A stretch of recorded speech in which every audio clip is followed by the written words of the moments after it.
Hello friends, welcome to my channel. நான் உங்கள் Sri. Friends, இன்றைக்கி என்ன டாபிக் தெரியுமா? மனுஷங்களை பற்றி 7 இன்ட்ரெஸ்டிங்கான விஷயம் பற்றி பேச போகிறோம். வீடியோவை ஸ்கிப் பண்ணாமல் ஃபுல்லாக பாருங்கள், உங்களுக்கு கண்டிப்பாக யூஸ்ஃபுல்லாக இருக்கும். இன்னும் நீங்கள் சப்ஸ்கிரைப் பண்ணலையா? மறக்காமல் சப்ஸ்கிரைப் பண்ணிக்கோங்க. நான் உங்கள் ஸ்ரீ.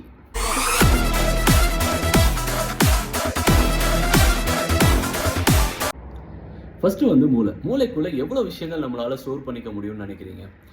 2.5 பெட்டாபைட். அதாவது 2.5 பெட்டாபைட் அப்படின்னா எவ்வளோ அப்படின்னா 30 லட்சம் மணி நேரம் நடக்கிற ஒரு டிவி ப்ரோக்ராமை உங்களால் மைண்டுக்குள்ளே ஸ்டோர் பண்ணிக்க முடியும்னு சொன்னால் நம்ப முடியுதா? ஆமாங்க, கண்டிப்பாக ஸ்டோர் பண்ணிக்க முடியும். அதை நாட்களில் பார்த்தோம் அப்படின்னா 1,25,000 நாட்கள், வருஷத்தில் பார்த்தோம் அப்படின்னா 342 வருஷங்கள் நடக்கிற விஷயங்களை உங்களால் ஸ்டோர் பண்ணிக்க முடியும். மூளை எவ்வளோ ஸ்பெஷலானதில்ல. ரெண்டாவது என்னன்னு பார்த்தீங்க அப்படின்னா நம்மளோட டிஎன்ஏவும் சிம்பாஞ்சியோட டிஎன்ஏவும் வந்து 98.8% வந்து ஒத்து போகுதாமா. 1.2% மட்டும்தான் மாற்றங்கள் ஆயிருக்கு, அதுவும் பரிணாம வளர்ச்சினால. மற்றபடி 98.8% வந்து நம்மளோட டிஎன்ஏவும் சிம்பாஞ்சியோட டிஎன்ஏவும் ஒத்து போகுதாமா. மூணாவது என்னன்னு பார்த்தீங்க அப்படின்னா நம்மளோட உடம்புக்குள்ளே இருக்கிற செல்ஸ் இருக்குது பார்த்தீங்களா, அது எவ்வளோ இருக்குது தெரியுமா? 37 லட்சம் கோடி செல்ஸ் வந்து நம்ம உடம்புக்குள்ளே இருக்குங்க. அதுக்கு என்ன பண்ணும் தெரியுமா? உங்களுக்கு எங்கேயாவது அடிபட்டுருச்சு அப்படின்னா அது மூளைக்கு தகவல் சொல்கிறதும் அதுதான், அதை சரி பண்ணுறதும் அந்த செல்ஸ் தாங்க. நாலாவது என்னன்னு பார்த்தீங்க அப்படின்னா இந்த செல்ஸ் வந்து 28 நாளைக்கு ஒரு தடவை வந்து அதே வந்து செத்து போய் திருப்பி புதுசாக வந்து உற்பத்தி ஆகுமா. இது 28 நாளைக்கு ஒரு தடவை வந்து மாற்றங்கள் மாறி மாறி வந்துக்கிட்டே இருக்குமா. அஞ்சாவது என்னன்னு பார்த்தீங்க அப்படின்னா விலங்குகள், பறவைகள்லாம் வந்து தன் கண்ணை சுத்தமாக வச்சுக்கிறதுக்கு வந்து கண்ணீரை வந்து உற்பத்தி பண்ணுமா. ஆனால் நம்ம மனுஷங்க வந்து எமோஷனலால் கண்ணீரை உற்பத்தி பண்ணுறாங்க.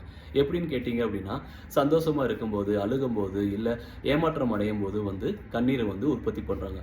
அதாவது வந்து நம்ம மட்டும்தான் எமோஷனலாக வந்து கண்ணீரை உற்பத்தி பண்ணுறோம். ஆறாவது என்னன்னு பார்த்தீங்க அப்படின்னா நம்ம கைரேகை மாதிரி வேற யாருக்குமே வந்து இருக்காது. அதாவது வந்து உங்கள் கூட இருக்கவங்களுக்கு, உங்கள் சுற்றி இருக்கவங்களுக்கு, இந்த உலகத்தில் யாருக்குமே வந்து உங்கள் கைரேகை மாதிரி யாருக்குமே இருக்காது. நீங்கள் வந்து ட்வின்ஸாக பிறந்திருந்தாலுமே உங்களோட கைரேகைகள் மாறி மாறி தான் இருக்குமா. ஏழாவது வந்து சிக்ஸ்த்து சென்ஸு மனுஷங்களுக்கு மட்டும்தான் இருக்குது. அது என்னென்ன சென்ஸ் இருக்குன்னு பார்ப்போமா. பார்க்குறது ஒரு சென்ஸுங்க, கேட்குறது ஒரு சென்ஸு, டச் பண்ணுறது ஒரு சென்ஸு, டேஸ்ட் பண்ணுறது ஒரு சென்ஸு, ஸ்மெல் பண்ணுறது ஒரு சென்ஸு.